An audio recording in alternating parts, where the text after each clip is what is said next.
Welcome to a broadcast of the recent Lorain County Commissioners' General Meeting.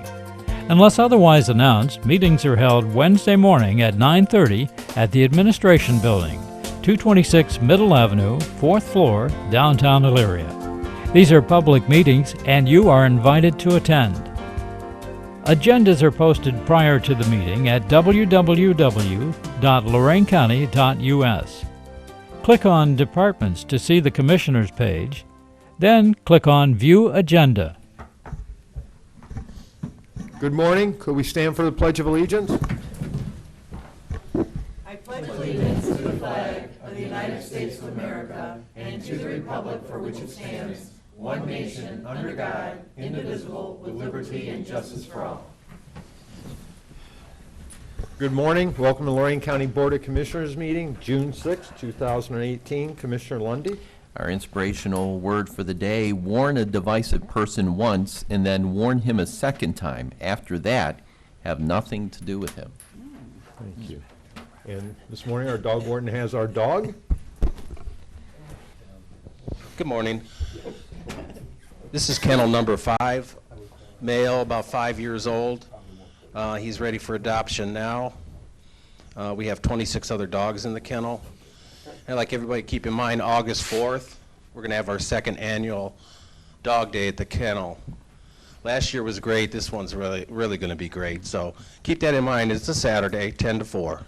Thank you very much.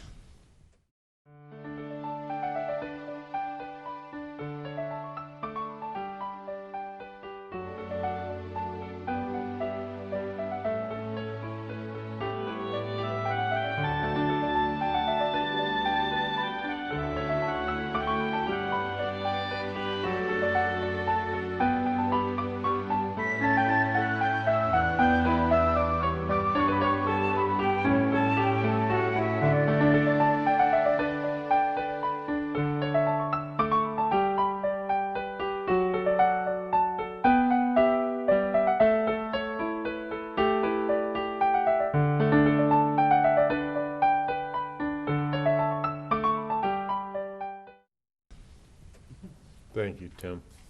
Madam Clerk. He doesn't want to leave. Yeah. We have a proclamation. Is Chantel here, or is Jeff doing it? Oh.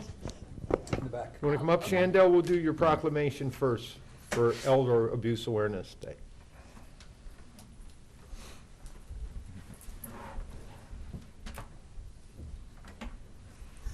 Put you right up to the microphone. I'll read the proclamation and then we'll let you say a few words. How's that sound? Sounds good. All right. Matter of proclaiming June 15th, 2018 as World Elder Abuse Awareness Day in Lorain County. Whereas Lorain County seniors are valued members of society, and it is our collective responsibility to ensure that they live safely and with dignity. Whereas Lorain County's Adult Protective Services Unit investigates an average of 440 reports of abuse, neglect, and/or exploitation of older adults annually. And whereas abuse of older people is a tragedy inflicted on vulnerable seniors, an ever-increasing problem in today's society that crosses all socioeconomic boundaries. Whereas Lorain County seniors are guaranteed that they will be treated with respect and dignity that enable them to continue to serve as leaders, mentors, volunteers, and important and active members of this community. Whereas we are all responsible for building safer communities for Lorain County seniors. Whereas the well-being of Lorain County seniors is in the interest of all and further adds to the well-being of all Ohio communities. Now therefore be it resolved by the Board of Commissioners of Lorain County that we hereby proclaim June 15th World Elder Abuse Awareness Day. Encourage all Lorain County citizens to recognize and celebrate the accomplishments of its seniors in Lorain County. Signed by the Board of County Commissioners, Lori Koski, Matt Lundy, and myself. Thank you. It's on you, Shandell. Introduce yourself and tell us what you do. So my name is Shandell Dusenberry, and I am currently the supervisor for Lorain County Adult Protective Services. There is currently 8 of us. That includes 6 field investigators, so that would be 6 people for Lorain County that did that 444 investigations, 1 intake person, and then myself.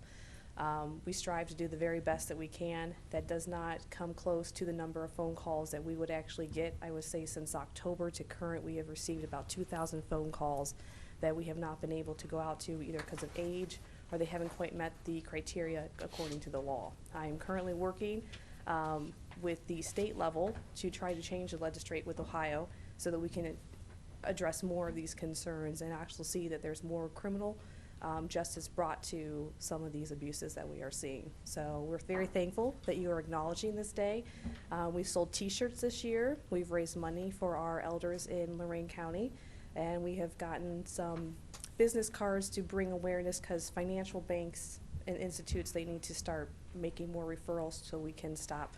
We're currently working one on now where the power of attorney has taken about $1 million from their loved one. So we're trying to finally file charges and get some justice for this individual who now has no way to care for herself for the remainder of her life. Wow. Yeah, it's amazing, but we do it. We have a heart. I have a great team. I'm very thankful for each and every one of them. I'm new as the supervisor, and so we're just making some different changes and moving forward and seeing what we can do. I've got the ambition. I want to see some changes. So I'm out to get, to have this stopped. It's too much, and it's in our backyards, and it happens to everyone. So I'm here to stop it as best I can. I'm not going to stop. Well, thank you for what you do. But thank you for acknowledging this and for the years prior. I look forward to the future years.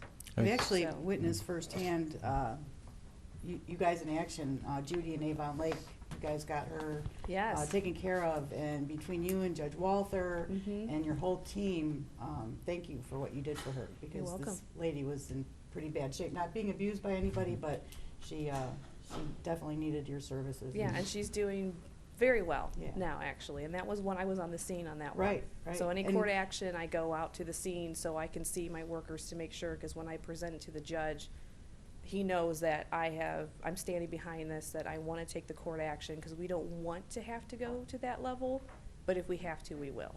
I'm not afraid to take on the difficult cases. Very proud of how you So, guys handled that Thank you. situation. Thank you very much. Can you share for the community, are there warning signs that you want to call people's attention to if they're neighbors or people in the community? I mean, because, physical abuse is sometimes something you can see. Yeah. But are there warning signs that people should look for? Any type of changes that you see, so if you have an elder adult that's in, and just because they're 60 doesn't mean that they need our services. I think 60 is very young personally.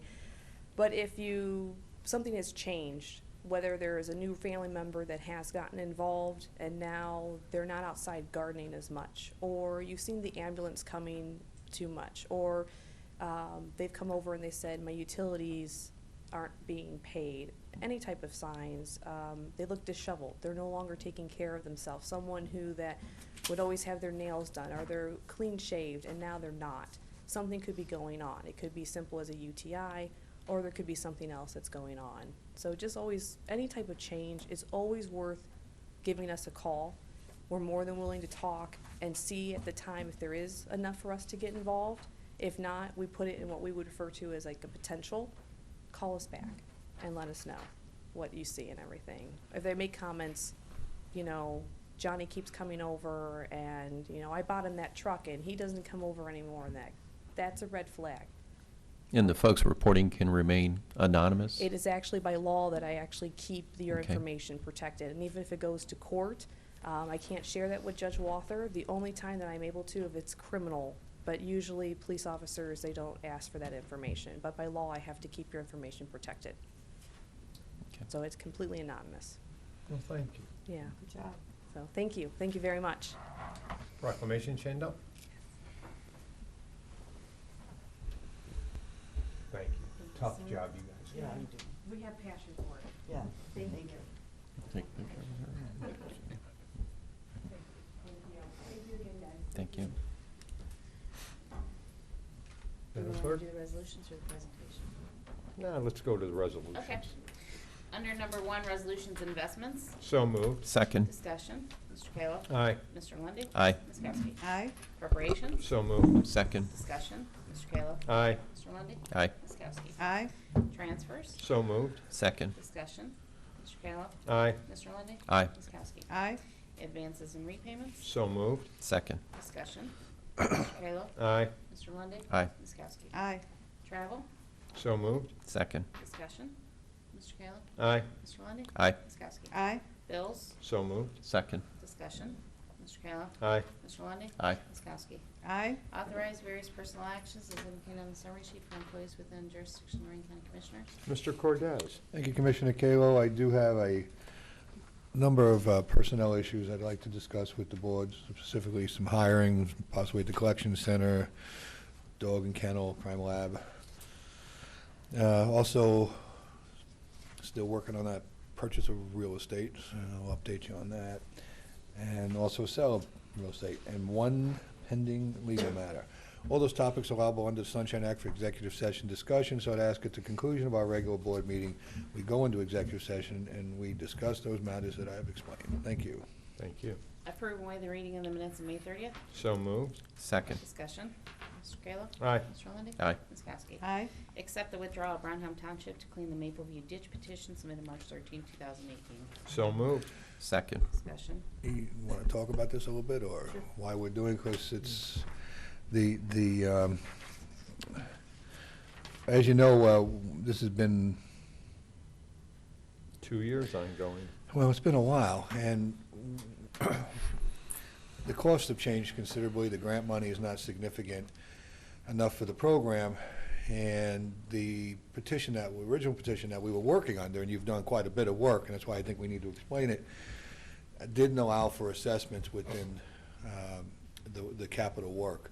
Now, we have routinely, as a matter of procedure in the Stormwater District, waived the collection of maintenance fees on ditch work going forward, because we have a stormwater fee, and I think our resolution says, while there's adequate funding, we'll fund the ongoing maintenance. We make the assessment, we suspend the assessment, but we've had these grant petitions submitted, and they've indicated there would be no cost for the capital work.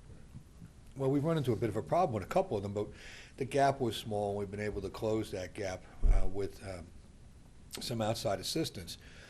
But this one's big. And I think Brownhill may be counting on a second round of grant money next year to bring that load down a bit on this overall project. I'm not sure, because there's grants are submitted, there's a subcommittee that reviews the grants, then they're ranked, and then it goes to the SWAC. We've given that authority to SWAC, and then there's a recommendation to the Stormwater District Board, et cetera. So while I won't say they won't get a grant next year, it's not a given that they'll be able to receive the grant. Plus, would need to be a very large grant to close the distance on the funding.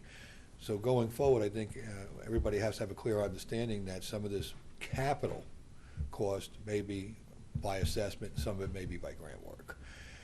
So we need to allow the petition to address that, and the last one didn't. We asked the township to make it easy to request to withdraw the petition, and then we asked them to refile it, allowing for the potential on the capital assessment.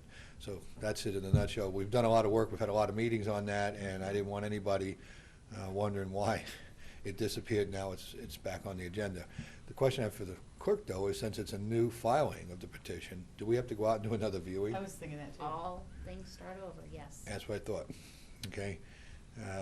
Hopefully this will be quick. It's redundant, but again, well, It's not gonna be quick. It's not gonna be Commissioners, pretty. as we work through the Stormwater District issues, and then it comes to the Board of Commissioners, even though you're in a different role with the Stormwater District periodically, we've tried to make these procedures as easy as possible, but every once in a while we run into an oddity, and this was one that didn't conform to the work we were doing before. So, we use it as a learning tool, and going forward, we won't have these happen again. But sorry about having to go out and see the ditch again. But I'd like to thank Mayor Forthover from Vermillion. He did a nice job reaching out to his residents with He the did. cancellation, so people didn't take off work and everything. Real nice guy. And well, and Madam Clerk was here getting the letters out very timely to make sure that people got them over the weekend and on Monday. So Tuesday, I think it was Tuesday or Wednesday was the Tuesday, right? So I didn't hear that any stray showed up and was angry. So I think it worked out pretty well. So all the township folks got the word too. I guess Mayor Forthover reached out to them also. Well, the township people? Yes. Probably. And he does a nice job of it. He was on council in that region before he became the mayor, so he has a personalized relationship with quite a few people over there. Mr. Kayla? Aye. Mr. Lundey? Aye. Ms. Kowski? Aye. Sanitary engineer adopt union standards for sewage improvements dated October 2013, along with the uniform standard sewer details as prepared by the City of Cleveland, Northeast Ohio Regional Sewer District, Cuyahoga County Department of Public Works, and Municipal Engineers Association, Northeast Ohio. So moved. Second. Discussion. Mr. Kayla? Aye. Mr. Lundey? Aye. Ms. Kowski? Aye. Solid Waste, approve the City of Lorain 2018 Community Incentive Grant Funding in the amount of $51,167.29 to purchase recycled content items for the variety of projects throughout the city. So moved. Second. Discussion. Is Keith here? I was gonna bring him up after the next one. Oh. I'll bring you up, but you can come up now, Keith. We're gonna do these two, and then you can explain them both. Mr. Kayla? Aye. Mr. Lundey? Aye. Ms. Kowski? Aye. Approve the Village of I LaGrange. kind of wanted to wait to, Oh, you did? Hear what he's gonna say on this one? yeah, on the Okay. 51,000, Oh. it's a big chunk, and I know we have a issue with some outstanding. Do we do? It's still outstanding. Right. We can talk about that after Keith talks, if you Okay. like. Well, go ahead, Keith. Tell us about Lorain Grant, and then we'll have you tell us about Lorain LaGrange grant. Grant. First of all, where's this money come from? Comes from the tipping fees, it comes into my budget, and there's a pot developed. The pot is developed based on the previous year's income. That's how we come up with the pot of money. And then it's divided among the communities by how much they recycled the Right. previous year. So they're actually competing for these dollars based on how much they recycled in the previous year. So that's where it all gets divided out and how they get their awards, all right? City of Lorain, their numbers are up because it went cart this last year. And they're up about 70% in the recycling numbers, to give you an idea, over when they started the year. So that's increased the number of dollars that's on the table for them. So it's automatic. Right. Yeah. Because we upped the amount of money, what, $400,000 or $450,000 in the grants? 405 is what the thing called 405. for, and you gave them a boost of 400 and to 450, which is a $40,000 boost to the Right, pot. for all the communities, since Yeah. Lorraine participated, our Yeah. discussion at the at the Solid Waste Policy Committee was there was only so much money, but now that Lorraine had jumped in the pool, it was gonna dilute everybody, and even though other people's recycling numbers were up, just the bulk of Lorraine would give them less money, so we adjusted the grant. Adjusted the total amount to 450 instead of 405. Right, Yes. okay. All right? So we, In the pot. Well, This let's, is We not one can't of our recoup- grants, this is one of our grants. that right, we but I give know, out. but can't we recoup some of those dollars that are outstanding from the city of Lorraine from this amount? I we mean, can. Is it the same pot of money? We can withhold disbursement until our issue is resolved, certainly. So that would be the decision of the board, can be the will of the board, it's up to you. Well, I wouldn't withhold the whole amount, but I would withhold the outstanding amount. Well, you'd have to Okay. withhold it for about 5 years. Right. It's Mm-hmm. significant. That was like 15,000. It's like 275,000. Right. I thought it was less than that. Okay. sorry. So, if we can still have them process, and we can still look at their grant, you can still approve their grant, we just won't disperse until the other matter is resolved. That's up to you. I don't know, Lorraine was a hard drag to get into the cart system. I was would gonna hate say, to now have that it- they're in, Yeah. um, Sooner or later, the matter has to be resolved. I know. mhm. That's up to the board, Right. as Chip said. Well, Did Let's you, do uh, LaGrange one too, and then you can tell us LaGrange too. All right. Well, to give you an idea, the bulk of their money in Lorraine will be spent on recycled brick. You may say, what are you talking about? Well, this brick comes from deconstruction of schoolhouses, buildings. That's crushed and used on ball diamonds. They prefer it to limestone. They prefer it to sand. So a lot of ball fields are now going, you see the red paths? That's brick dust, all right? So that's where the bulk of their money, they're buying playground mulch, Lorraine is, and some benches and some recycling receptacles. And they're also doing work on their harbor house with recycled wood floors, all right? And Pella makes a recycled window now. So the Pella Pro line out there, I put in my house personally, that has a 26% recycled content in it. So they're putting those windows in their harbor house. So that's what they're doing with the bulk of That's their what money. JR does a lot, yeah. Yeah, he's been The talking about it for 2 Grange. years. The Grange, the bulk of their money is going towards stainless steel partitions made out of recycled stainless steel in their bathrooms in the municipal building. I guess they're deplorable and they wanted to replace them, and they felt this was an opportunity. That's the bulk of their money. A couple benches, and their advertising, the office supplies, which are all allowable under the grant, all right? All been Wonderful, thank reviewed, you. so, okay? You got her. The, any directions? I'm not holding anything back. No, I mean, I'm thrilled that the CART program was up Right. and running, just thrilled, because it Took took us forever. years to get them on the to CART get program, there. right, Keith? So, and I think we can still work through the other issues. 70% increase in the recycling rate. They ain't exactly gonna stop the CART program, and they ain't exactly being very responsive to I mean, this is a resolving the issue. problem prior to this administration, so Right. it's not like this administration caused this, but, correct, this was prior to this. It is, it's, Yeah. it's an aging Been a long issue, time. but one that doesn't get addressed. No, it got addressed, but then we never moved forward with the organics area, so. Well, again, that was. I don't need to come. It was We'll a see if we huge got it look going right. forward, and even then, it was questionable whether they're gonna be able to uphold their end, in my mind. Oh, no, they had plenty of But, organics to fill, but it's something that needs resolution. But again, it's the will of the board. I understand your direction, and we'll proceed. Do we have a motion on this one yet? no, we haven't You done it already- yet. Yeah, you already voted because you had LaGrange? discussion yet. Oh, No, not no, LaGrange, LaGrange. No, Lorain. LaGrange. Approve Village of LaGrange 2018 Community Incentive Grant Funding in the amount of $5,382.92 to purchase post-consumer recycled content items utilized in their municipality building. So moved. Second. Discussion. Mr. Kayla. Aye. Mr. Lundey. Aye. Ms. Kowski. Aye. Engineer Amendment Resolution 18237 adopted April 4, 2018, entering into lease to own purchase equipment for Lorain County Engineers Office through Kansas State Bank.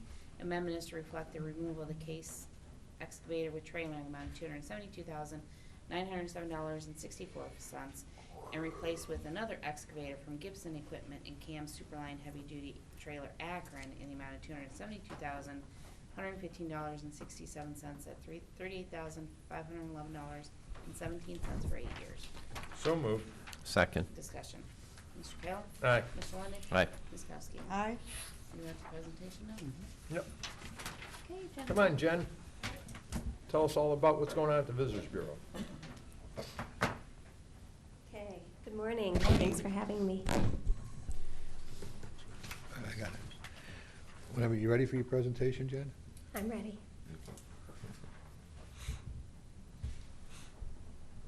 Thank you. Okay, in June, it is a really, really, really busy month. We've got a lot going on, and what we're doing is we're creating a lot of activity for people that are coming in to town for the summer months. I'm going to start off, and then I'm going to actually flip it over to Amanda, who's going to tell you some other things that we're working on. We are launching the King of Wings, so thank you very much for your support with the King of Wings. This is a wing battle, a battle for the best wings in Lorain County. We have 8 local restaurants that will be competing for the crown June 21st through July 1st. And what the King of Wings really does is it continues this momentum that we have, is trying to build business and our brand with all the great restaurants that we have in Lorain County. The wings actually was a real nice niche. We did Restaurant Week, which focused on a little bit of the higher end. We worked on the Burger Battle, which was more that mid-range casual. And Wing Joints is just kind of those really casual neighborhood restaurants. It's a really nice niche, and a lot of people were very, very excited about it. But we did encounter some hiccups, too. As I said, there's 8 restaurants. The participating restaurants will feature their best or most creative wing. And that's something that we did a little different. We had a lot of people say to us, well, this is what people come to us for, is our whatever wing. So we kind of gave them a little bit more pliability in the decision making, is you put your best foot forward, whatever that may be. Something new, something that's been here and is your true tried wing. So that was a nice alternative, and our restaurants were really excited about that opportunity. And they're declaring a competition wing. That competition wing is going to be available for $7 per pound, which is probably a 40% price reduction off the normal menu price, approximately, depending on the restaurant.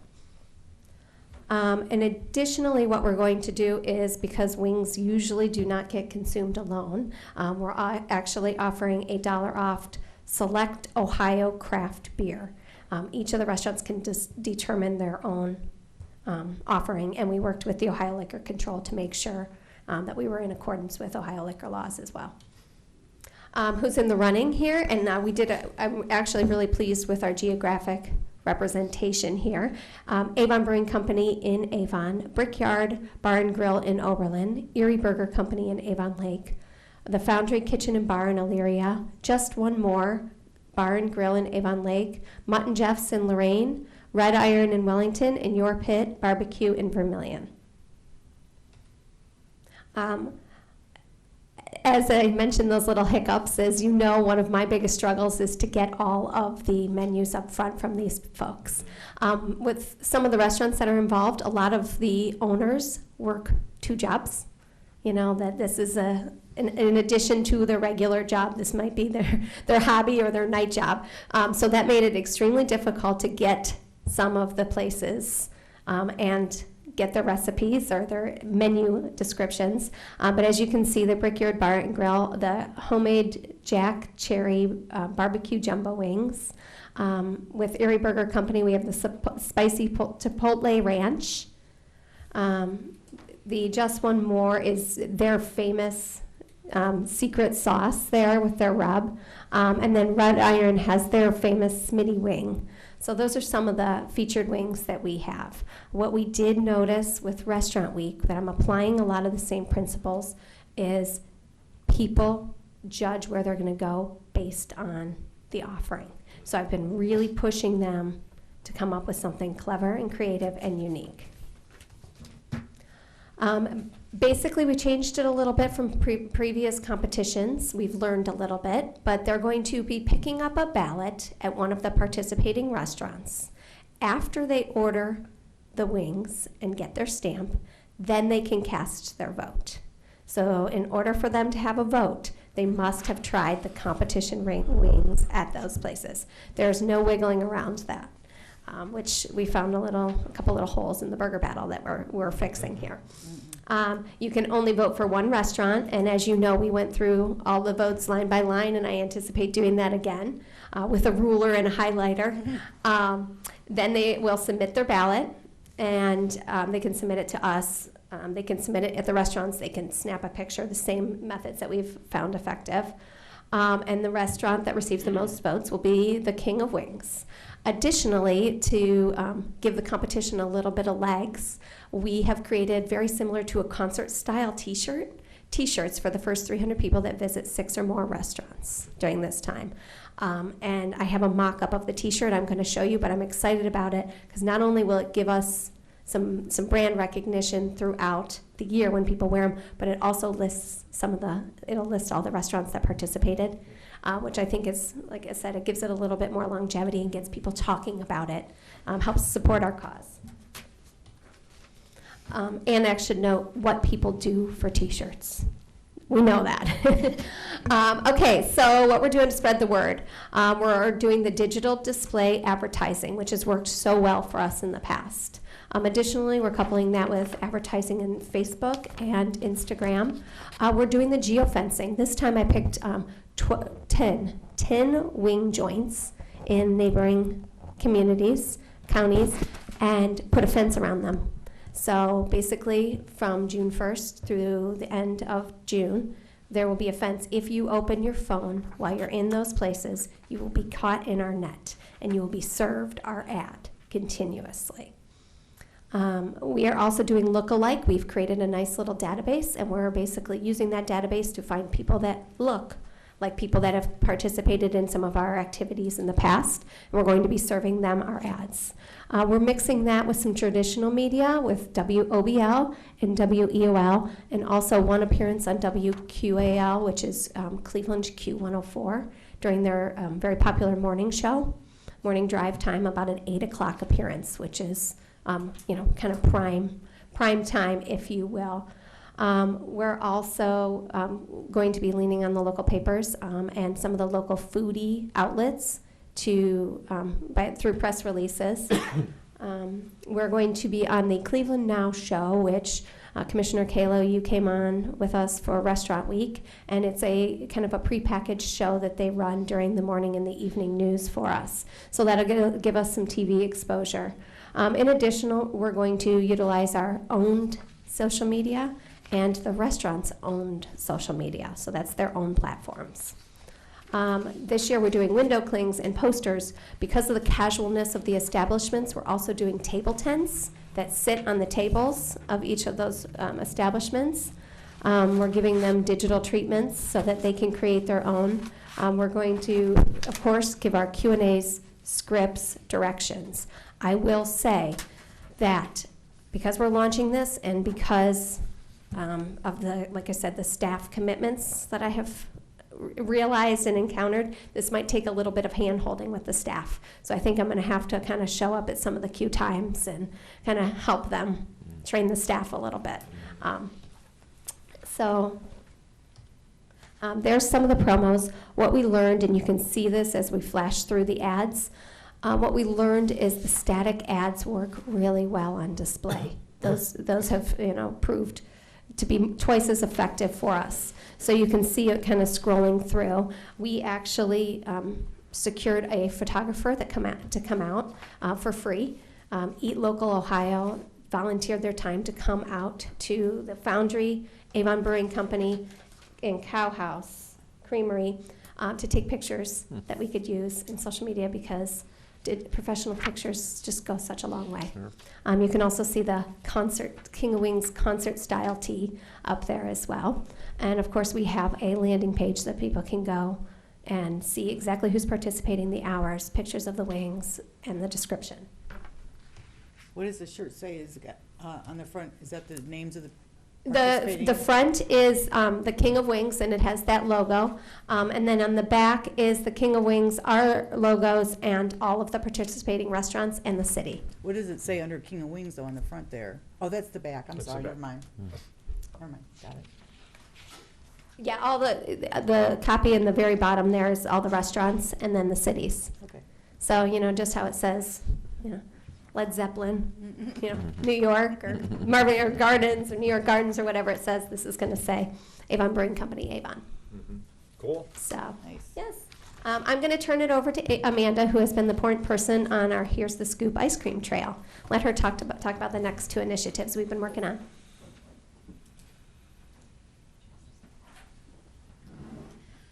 Hi, good morning. Good morning.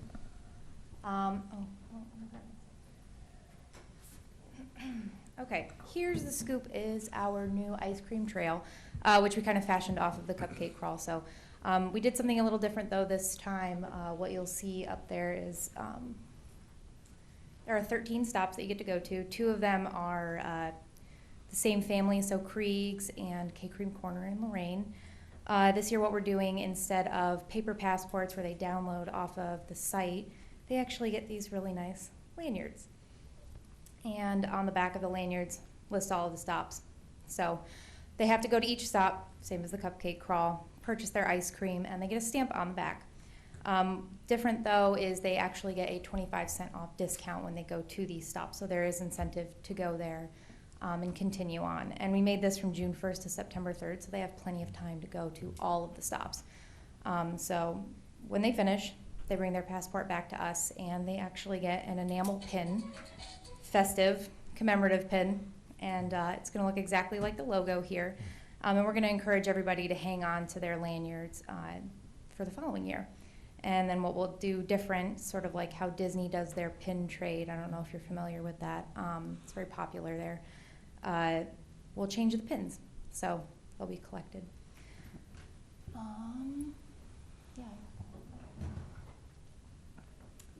So what you'll see up there is Kathy's Ice Cream, Cow House Creamery, Dairy Grove, Divine Scoops, Hasty Tasty, Hot Dog Heaven, both K-Creams, both Krieg's, Scoops and More, Sunday Fun Days, and Twist and Shake. So there are quite a few. Hopefully next year I can pull in more after this, and then we'll have more ice cream places in 3 months for them to visit. And we have launched this on Facebook already. That's just from May 11th. It's been up there for quite a while. It's gotten really good feedback. 31,000 people, as you can see, have already seen it. 909 of them have responded. We've already sold out of lanyards at the Visitors Bureau. We ordered 350 of them based off of how many shirts we had for the cupcake crawl. So we've had a lot of people coming into the Visitors Bureau purchasing them. And they're only $1, so it's not too bad. And there are other distribution sites, so they can go to Krieg's Farm Market, Hot Dog Heaven, Cow House Creamery, Divine Scoops, and Sunday Fun Days.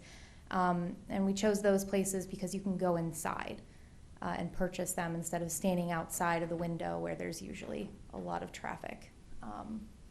We are doing, for promotion, Facebook advertising, Snapchat advertising, which is new. I'm actually pretty excited about that. We'll see how it goes.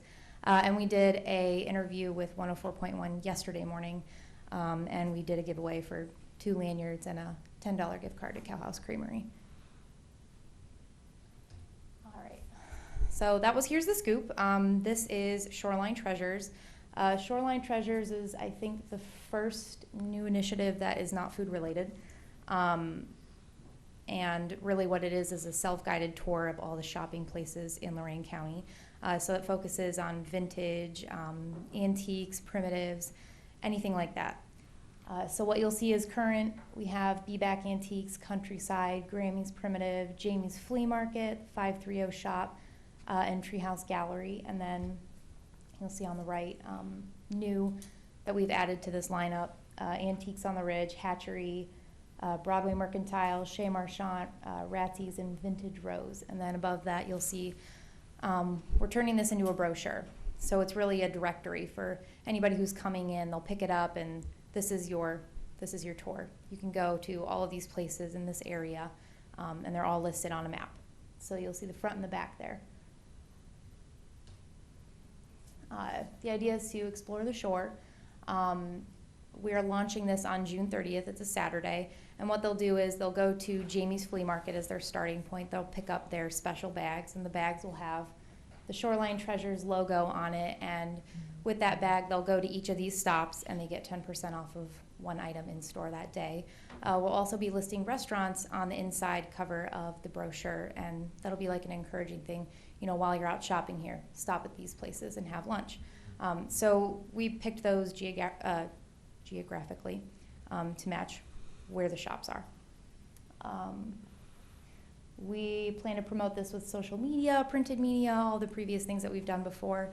And the brochure is going to be in print for 2 years, so we'll reevaluate it at the end of 2019 since we're launching it this year. I think that's it. Did you have a list of the potential stops for lunch at some of the locations? I didn't Yes. see it up there. Was Yes. it up there? Jackalope Lakeside in Lorain, Bistro 83 in North Ridgeville, Cole's Public House in Amherst, Check Please Cafe in Grafton, and I believe there was Treehouse Gallery and Tea Room, and they're already a shopping area too. So Did we look at the Black River Cafe in Oberlin? I don't think so. We talked about it. We did. Yeah, I sent that to you because I didn't want to do a chain. Yeah.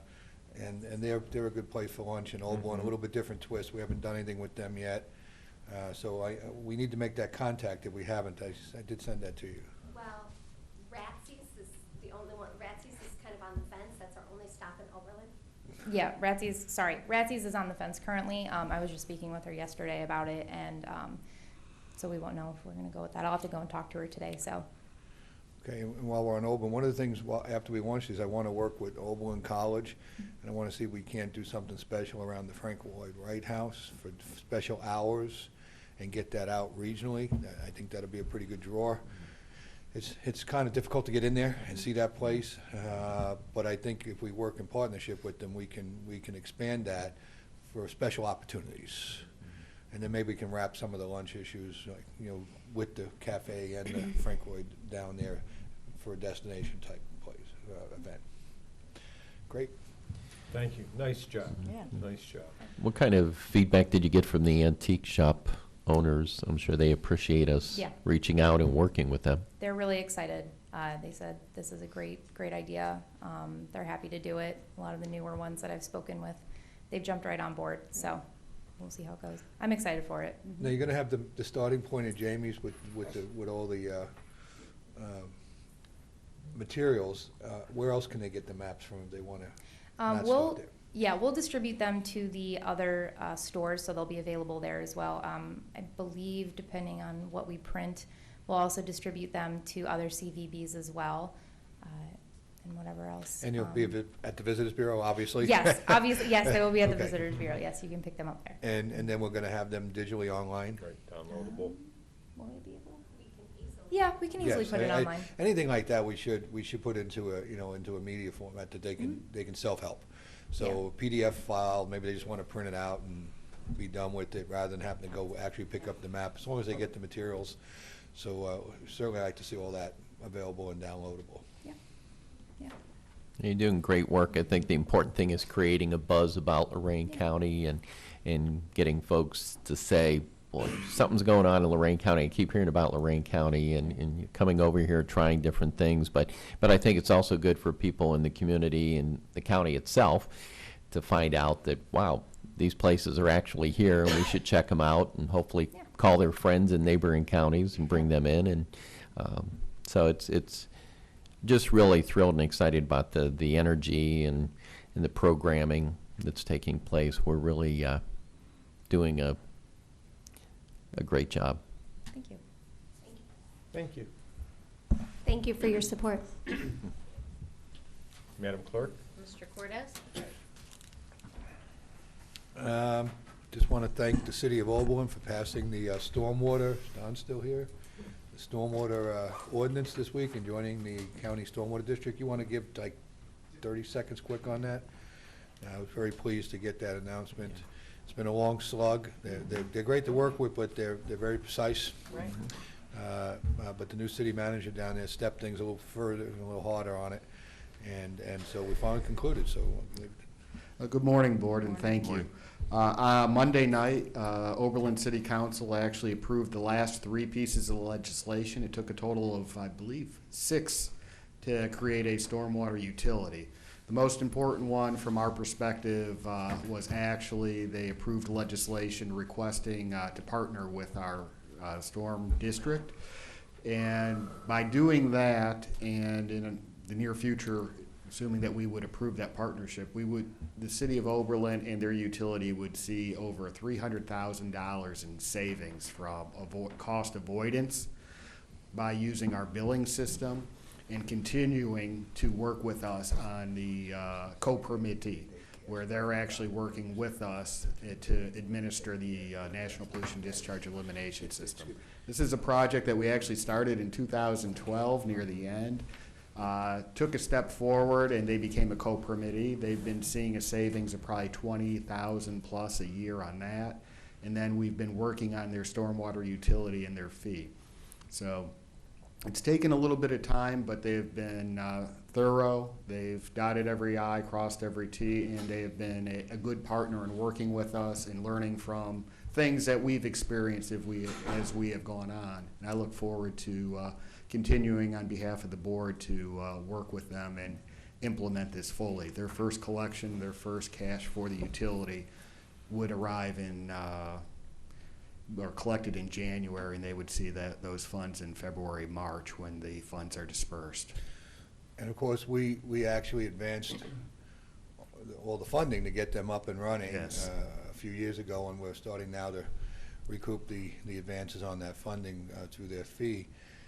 So it was really good. I thought we would start with a smaller entity in Oberlin, but Oberlin demonstrated the willingness to collaborate early on. Don's done a yeoman's job out there with those folks, as well as Mark Ruffner as your sidekick. It's been a really good process. I'm pleased to tell you now that we've had considerable interest from South Amherst Village. Yes. Wishing to work with us, and I think over the next few years we'll see slowly but surely we will bring more people into the fold so that the stormwater district, at least in the southern end of the county, does not just encompass the unincorporated area but also the villages as collaborators. The water's got to go through the villages. It's got to go through Oberlin. A lot of it goes through Oberlin. So I'm pretty excited, even though it doesn't sound like much to us. It's a major accomplishment to have concluded this. So once again, thanks to the city manager, city council in Oberlin, and Don's work, and we'll let you know about the village soon. Yes. Thank you very much. Thank Good you. work. We already had a long morning, so I'll actually yield the council, but Jen escaped the room too quickly. I wanted to talk a little bit about the Best of Lorain County coming up in July and our participation there, because I've given her certain authorizations on what to do there. So I may have to pull her back in next week and get that presentation. I didn't realize they were so boring that they had to escape the room that quickly. So next week we'll have something to present on that. Thank you. Mr. Ennis? I was on vacation last week, so I don't have any report. for You this weren't here morning. last week? Welcome back. Didn't even notice it, Jerry. Wow. Oh, poor Jerry. Tough crowd, tough crowd. I miss you, Jerry. Commissioners are sending a retirement proclamation to Dave Timko, 21 years of service. Clerks, I don't have anything. Commissioners report. No report this morning. Yeah, quiet week, but congratulations to the Keystone Wildcats ladies for state championship. There you go. He did a great job. And then also condolences to Ralph Barrios and family. He passed away in the last day or so. Longtime ODJFS employee, really involved in the community, the kids, coaching. Ralph is just a great guy and lost his battle with cancer, so sorry to see that. End of my report. And I would echo congratulations, Keystone Wildcats, winning a state championship. It's not the easiest thing in the world to do. They've always been an ongoing contender, and congratulations to them. Had the opportunity to attend the 50th anniversary luncheon for the Lorain County Mental Health Board. Dr. Kathleen Kern doing an amazing job over there. The speaker was, wow, very inspirational. Kevin Hines, this is a gentleman who actually jumped from the Golden Gate Bridge, survived that jump, and was also able to walk later on.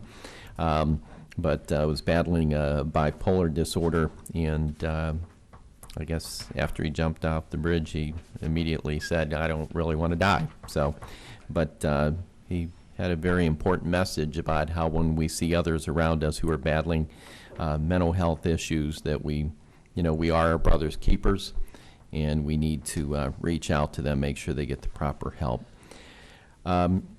Also had the opportunity to attend a roundtable that was held by Senator Rob Portman, talking about the opioid issue and stressing the need for the business community to be more engaged on this issue.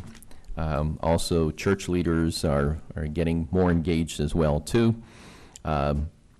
Lindsay Bowman, a parent from Wellington, told her personal story, and we hear these stories throughout our community that are just so heartbreaking of good kids who get addicted and run into problems. And so once again, for those in the community who think it's only the troublemakers who are involved in this whole issue, there's a lot of very good people who become very addicted, and that's why we're really trying to step up and do everything we can to address this issue and work together in partnership with the partners throughout the community.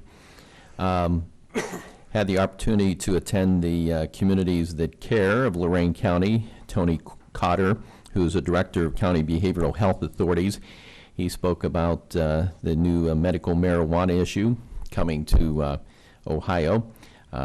One of the big concerns seems to be that the marijuana being in the edible forms, still running into too many situations where kids are getting a hold of that, and then some people are trying the edibles, not realizing it takes a half hour for it to take effect. So after 10 or 15 minutes, they're thinking they're not feeling anything yet, so they take another one, and then they end up having to go to the emergency room. But it's certainly an issue that, as we said, with the dispensaries being named and everything else, that we'll be dealing with in the future. And I see in Columbus they're actually going to try to vote again today for a new speaker. I understand they need 47 votes due to some absences there today. I guess the way that it works, according to Ohio law, there's going to be 10 rounds of votes. And if someone doesn't get to 47, by the 11th round, whoever has the most votes becomes the Speaker of the House. New rules, huh? So, yeah, so... Last man standing, huh? Yeah, so it's we'll see what happens today, see if we have a speaker so we can actually get some things done. We need our elections equipment taken Yes, we care of do. and lots of other important issues. And that completes my report. Commissioners, before we go further, I thought I had this in my folder. I have one issue I really want to address today. If we can give that to the clerk. As I've informed you, I was working on still waiting on information on the mentoring and tutoring contracts for job and family services, but I want to do the summer camp program. Okay. Talked to Bob earlier in the week, and I had thought I stuck it in my folder, but I didn't, and I actually said to go get it. If you would indulge me, and I think this is a really important program with the Boys and Girls Club to do a great job on the summer camp. We need to keep them, the youth engaged, and they used to call these diversion activities, whatever they want to call it. We need a place for them to go, and even if it's just bounce a basketball and have other folks other peers to be with, rather than nowhere to go during the day. Exactly. Very Plus important. meals. Exactly. Meals and stuff too, so. I actually ran into Mike Conover the other night. It's something I was at. We were talking about it. And Jeff King's here if you have any questions. He's hiding in the back, but he's You pretty want to hard come for him up, to get hide. 15 minutes of fame, Jeff? Just for clarification, what is that amount again? The Boys and Girls Club for the Yeah, mentor, but not for well, what is workers. the It's a amount? service agreement between Boys and Girls Club for their summer camp for low-income children using the TANF funds in the amount of $458,458 from June 1st to August Clarification on the amount. 31st. The one we held was like almost 700,000, wasn't it? Yeah, and I've gotten some answers on that, and I'm getting ready to, For the probably mentoring. next week, Tutoring. but I still had some concerns, and that's not as important, I think, as this one to get this thing rolling. Right. We can catch up with the mentoring and the tutoring contracts, but maybe Jeff wants to speak to it. We're looking to start next Monday, and they're going to serve up to 900 children in Lorain County. And one of the most important things, I believe, is the food issue. They serve 3 meals a day and 2 snacks throughout the day. They have various activities they do, field trips, and they're also going to stress job readiness, try to get the kids to see a career, or what they might be interested, get them going, bring in firemen, policemen, accountants. I don't so it's a very good program. They They don't have a lot bring of in history any- of doing it. Any administrators, managers from the public sector? You're number 1 on the list, yeah. They can't pay you, though. What Oh, is that what it is? Is that what it is? I see how that works. It's a great program. The Boys and Girls Club have always been a great partner. Yes, they have. do a spectacular job, and all the locations too. They throw a big net. How many kids? Up to 900 we're hoping for. A lot of times it starts off where they sign up and then drop out, but Boys and Girls Club has a pretty good percentage that stay with it longer, are involved. I think it's for 10 weeks. So he was looking pretty menacing, sitting there wondering where the contract was, and I got a little worried, so I had to send You Lisa wondered over why to he get was it. here, huh? I was going to run back to Barb and say, uh-oh. Madam Clerk? Thanks, Jeff. Yeah, thanks, Jeff. Would you like to make a motion? I already read it unless you want me to. Yeah, I'll move. I'll second that motion. Any further discussion? Mr. Kayla? Aye. Mr. Lundey? Aye. Ms. Kowski? Aye. Board correspondence. Move the reading be waived. Second. Discussion. Mr. Kayla? Aye. Mr. Lundey? Aye. Ms. Kowski? Aye. Public comment. Anyone wishing to address the board this morning? Yes.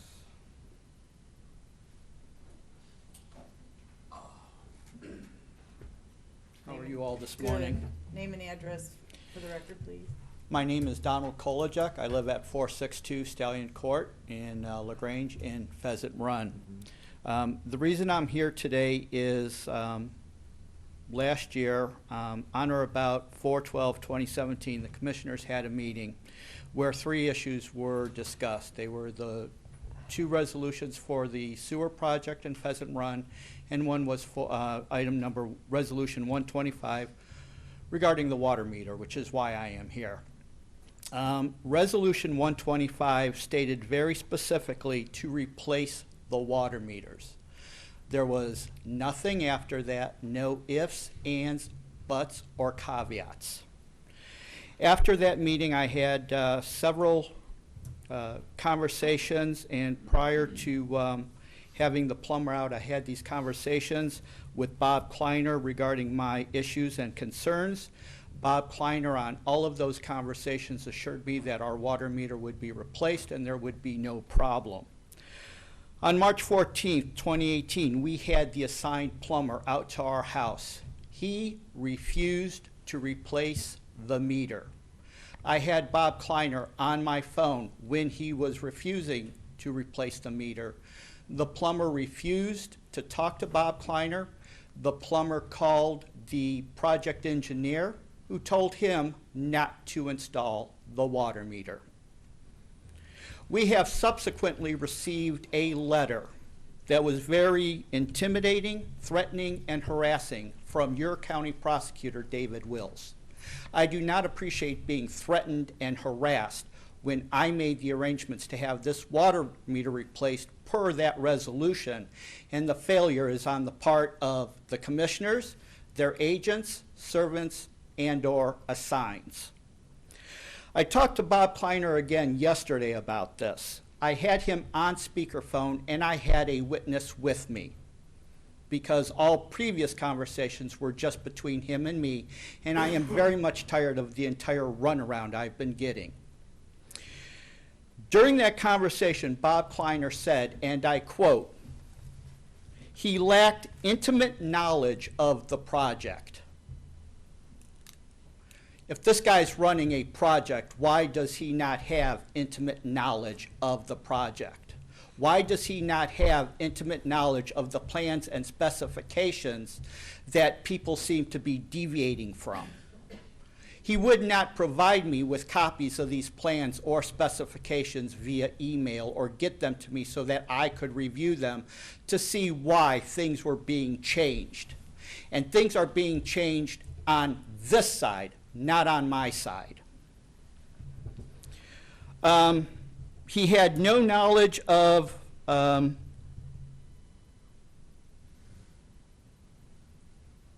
changes in the requirements that the plumbing project or engineer, sanitary engineer office, or anyone else had made to the resolution that is now getting in the way of our water meter being replaced. I did speak with Teresa yesterday. She did have me contact the administrator. I did put in a call to the administrator to see if I could resolve this with him. I am still awaiting a call. I've also put in several calls to the project engineer at K.E. McCartney with no return call. Because this debacle was caused by the commissioners, your agents, servants, and/or employees, and others, I and others in Pheasant Run will seek to hold you all accountable and responsible, especially considering that David Wills is threatening us with legal action because your plumber isn't replacing the meters. Thank you.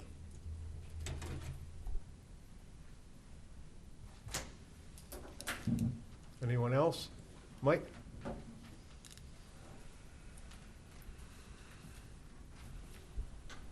You have to give your name and address. Yes, on sir. it. Yep, all that good stuff. Even Mike, though we know you. It's but been a long time. Mike Ferrer, 3520 Edgewood Drive, Lorain, Ohio. I'm just here for an inquiry.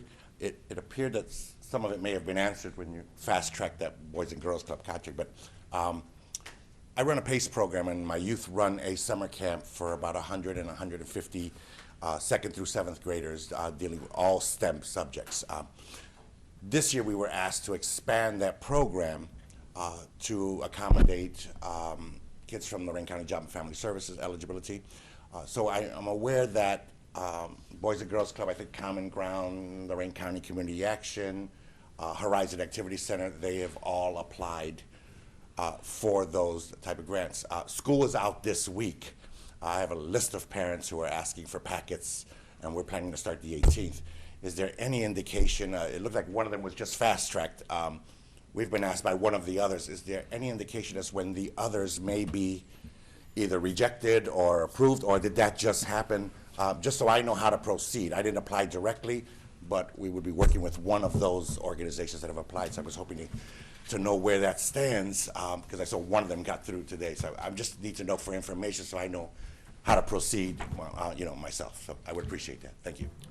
Thanks, Mike. Anyone else? I'll make a motion to go executive session as outlined by the county administrator.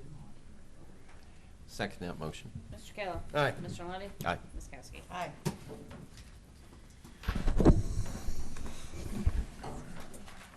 This has been a broadcast of the recent Lorain County Commissioners' General Meeting. Unless otherwise announced, meetings are held Wednesday morning at the Administration Building, 226 Middle Avenue, 4th floor, downtown Elyria. These are public meetings, and you are invited to attend. Agendas are posted prior to the meeting at www.loraincounty.us. Click on Departments to see the Commissioners page, then click on View Agenda for a printable copy of the agenda.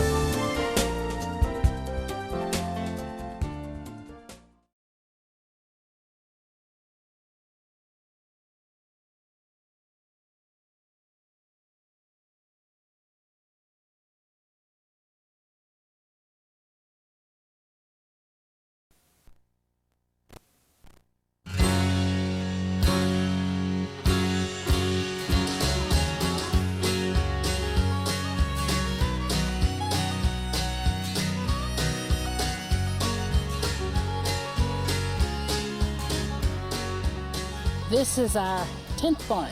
Nope, sorry. This is our 11th barn. It got kind of boring watching the grass grow, so we thought we'd watch the paint dry.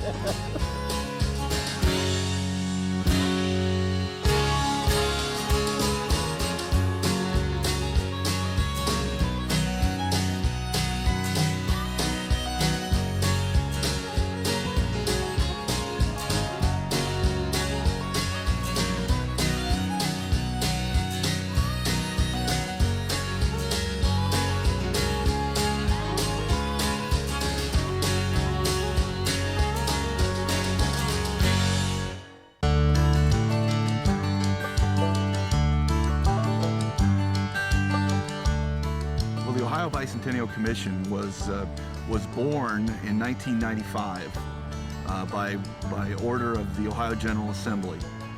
They charged the commission with the duty of celebrating 200 years of Ohio history, culture, science, and the commission then began the task of planning a bicentennial celebration. The goal was always to include every Ohio county in the celebration, and to do that, it was a grassroots up instead of a top-down. It was more of a bottom-up approach to the bicentennial, starting with the communities. We couldn't tell Clark County what to do from Columbus, but Clark County could tell us what they had in mind for the bicentennial. So that was really the tack that we took when we sat down and said, how are we going to plan the bicentennial? The beginnings in each Ohio county was forming groups in each county, and that's where our regional people came in, and they helped kind of light the fire in each county for the bicentennial, and that was kind of hard back then. There was not a lot of kindling to light a fire for the bicentennial, as you can imagine, in 1997 and 1998. So we said, how can we get the word out? How can we spread the message of all things bicentennial? One of the original regional coordinators, her name is Nicole Moretti.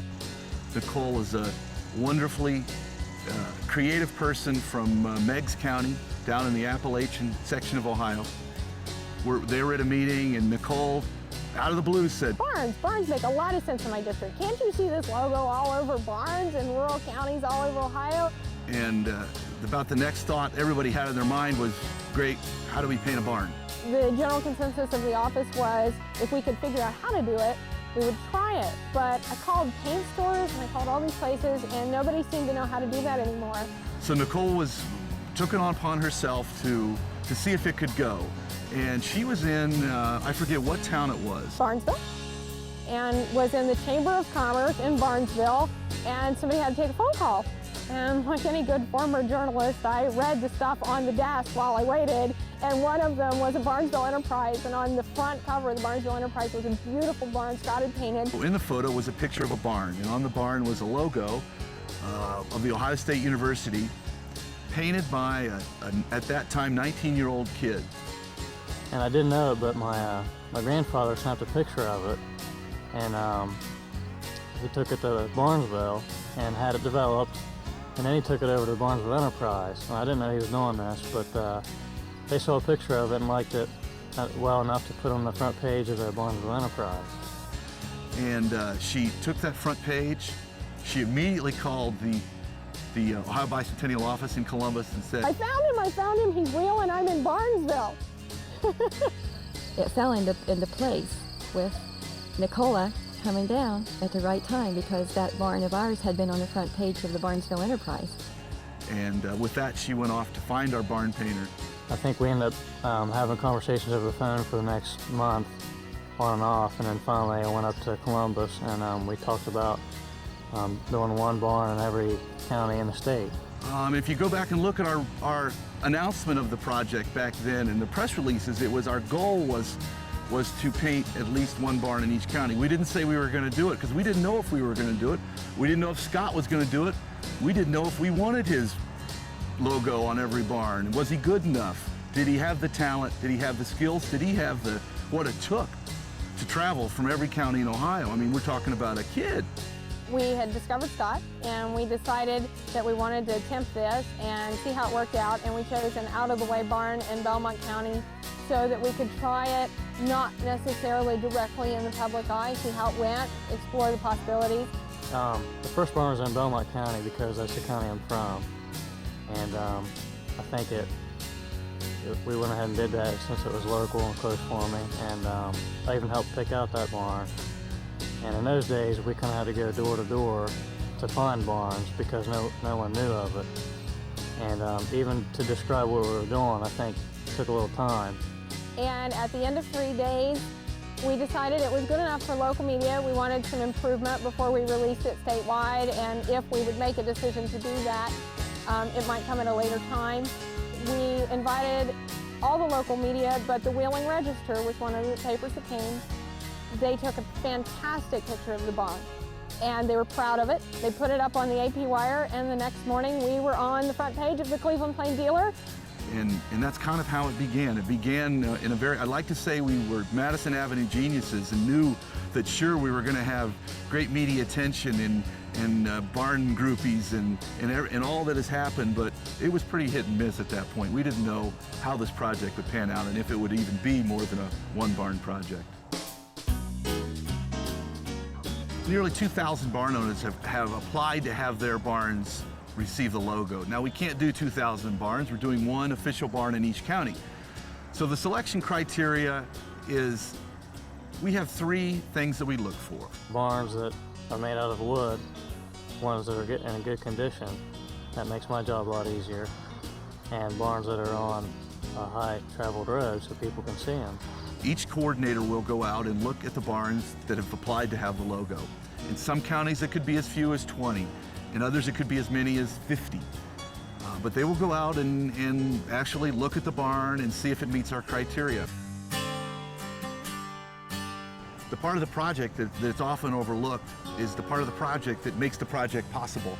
That's the person working over my shoulder right now. Well, when I was, growing up, I don't remember sitting in the classroom saying when I grew up I want to be a barn painter.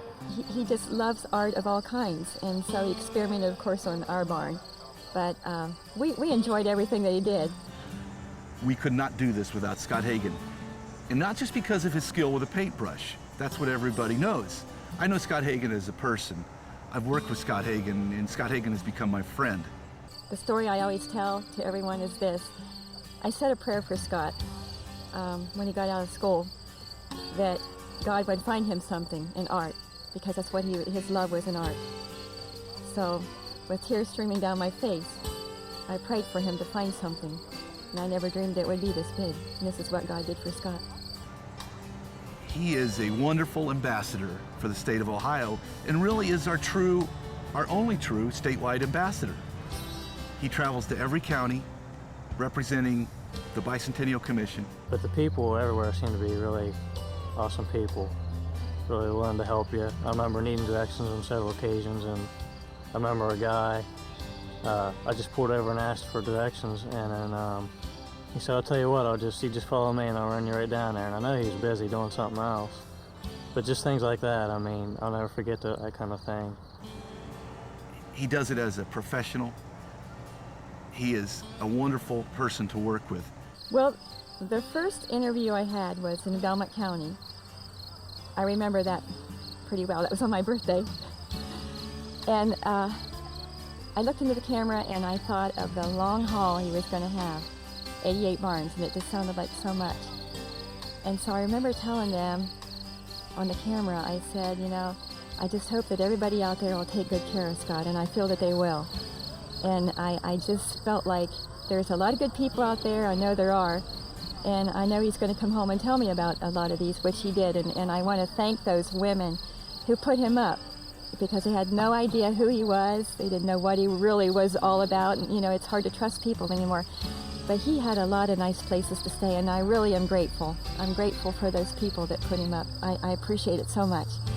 He is dependable, he's hardworking, honest as the day is long, a consummate gentleman, wonderful with the public, and he's 25 years old.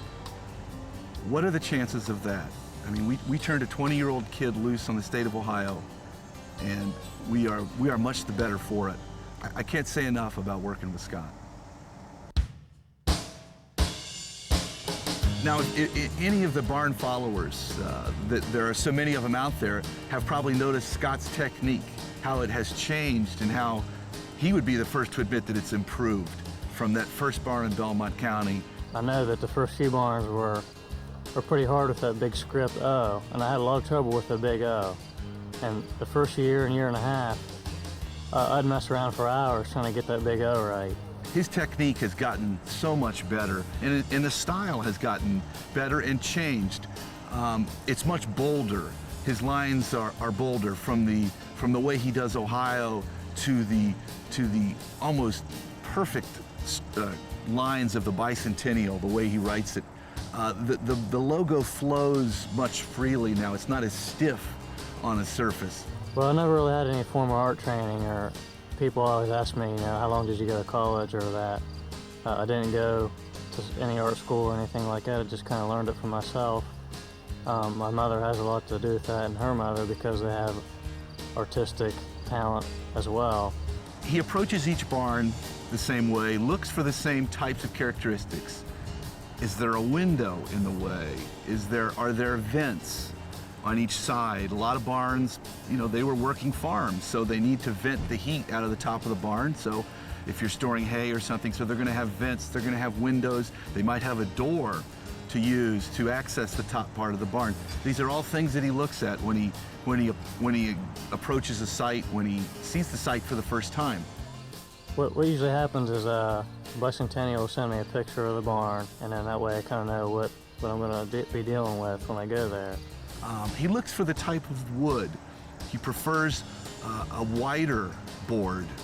This is a real nice surface to work on as far as barns go, because it's real flat and they're big boards, and the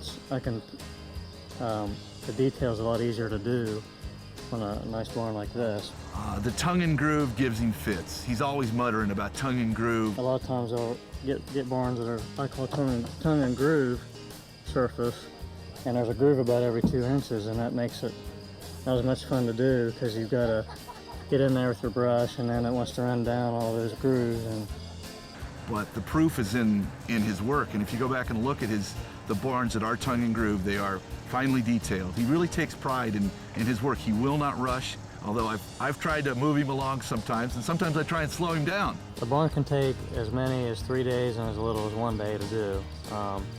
Depends on the size of the barn, condition it's in when I get there, that sort of thing. If the barn side needs painted, that's going to have some time. But he really takes a lot of pride in what he does, and it's evident in all 88 barns. They're magnificent, and I think it's because it's the patient way and the professional way that he approaches each barn. One of the most interesting components of this are the barn, heck, I'll call them barn groupies, that follow Scott Hagan from county to county to county. I mean, let's face it, they're coming out to watch paint dry. Well, let's see, I've only got 5 more to go, so what, 83, let's see? 74. And next week we're going to do 7 up in the northern counties, Lorain, Erie, and there, and then after that we'll almost be up with Scott. That'll make us 64, I think, of the 88. We've got 9 barns that we've spotted. We've got pictures of 7, and so this makes our 10th barn. 70 some. And we've got this one to get yet, and then 2 on the way home. Clinton County, Montgomery County, Ashland County. Marion and Morrow and Logan. One time we drove like 14 hours and we only hit like 7 of the barns. So usually it's just to go get the barns and then back home again. Jackson County, Ross County. It was amazing to us. I mean, they're, planning trips to go to different barns and all these things, and they all had shirts. We're like, whoa. And this all got started with me at the painting of the Miami County barn. I was born in that county, so I thought it was interesting that I could see that be painted. So we went up and spent 2 days, and it was pretty much weather like we've been having in the 90s and hot, but it was wonderful. The second day when he finished, they had homemade ice cream and cookies shaped like the state of Ohio. And so that was really a nice, it was a lot of fun. It was a fun time.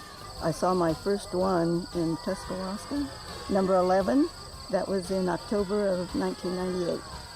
And from there, I couldn't believe how neat they all were. I said, how do I get addresses for these? And she said, oh, we can send you all that. So she sent me up to date, the 67 that had been painted. We took off and we started doing it. And as more that we did, the more we enjoyed it. We got to see different places of the state that we probably would have never have gone before, ride roads that we would have definitely never been on before. And as we started seeing more and more barns, it became interesting to see the different paintings. Although the emblem and the symbol is the same, it's always got a little bit of flair to it, a little variety. And it was really a good time for us. We tried to do 7 barns in a day. And we would sit down the night before and plan our trip. And I had a list of everything. We go this road, right, left. And so it took all the work out of it when we went to photograph the barn. We always went to the door, asked for permission if it was all right if we photographed. A lot of times we didn't find people at home, but a lot of times we did. And that was the most wonderful experience, talking to those people. And they sent us home with wonderful stories, a lot of laughs. And one couple even sent us home with a basket full of produce out of their garden. The one in Muskegon, it was way back in. And when we pulled up there, the man and lady were in their golf carts. They were going, I guess, back to the barn. And they were so nice. They stood there and they got out of the cart and they talked to us probably about an hour and a half. And it was really nice. Yeah, we're barn groupies. When you pull into a barn and there's 200 people there, I guess you got to consider yourself one of them. What makes otherwise normal, hardworking, everyday Ohioans drop everything they're doing, drive thousands of miles over the 5-year history of the project to sit and watch Scott paint a barn, to take photos of Scott painting a barn? They're all of them are different. I mean, different colors and the way he paints them, it's really great. And my husband wasn't real red hot when we first got started with the idea, but as we went along, he's had as much fun as I did because he loves to visit, and he loves to visit the older generation, and we're finding a lot of those with these farms and barns. Everybody's been very friendly, and we've had a lot of neat experiences. Usually it's hard to leave because they're so nice, they want you to stay and enjoy the time. It's been great. We've met such good people, and talking to them, it's just something else. I mean, all of them have been so nice, and Scott has really been nice. I mean, he's signed a lot of papers for me and pictures for me, and he's a great guy. And I'll ask these people, where are you traveling from? And they'll say, Licking County, and I'll look on my map, and heck, that's an hour and a half away, or 2 hours, or 3 hours, or 4 hours. These people are going to those barns. We're over 5,000 miles. And by the time we do next week and maybe a few more around the southern Scioto and Lawrence yet, it'll be over 6. Oh boy, about 9,500. That would be going and coming, getting them. There was a lady in Shelby County that called, and she didn't know she could make it. I said, well, it's going to be a nice project. Well, she called me back to tell me that she would be here. She didn't have to do that, but she just felt like she needed to call and tell me she was going to be there. The barn enthusiasts, I think they've taken ownership of this project. They're very proud of what they've done and very proud of their scrapbooks. I have a book over here, I have a book. They're all in there, up to date. Jealous if somebody's got a photo of the Wood County barn before it was touched up and a Wood County barn after it was touched up. I'll probably be working on it 5 years from now. I love it. They trade them back and forth, and when did you get that, and have you been to Sandusky, and have you been to Lucas, and have you seen the yellow barn in Cuyahoga County or the black barn in Hamilton County, and oh, it's hard to find, you won't be able to find it, the directions are terrible. We get that call a lot. Some of these places to get to are a real challenge. And I'm looking and looking and looking, and he's saying, did you see it? Did you see it? Of course I didn't see it, or I'd have told him.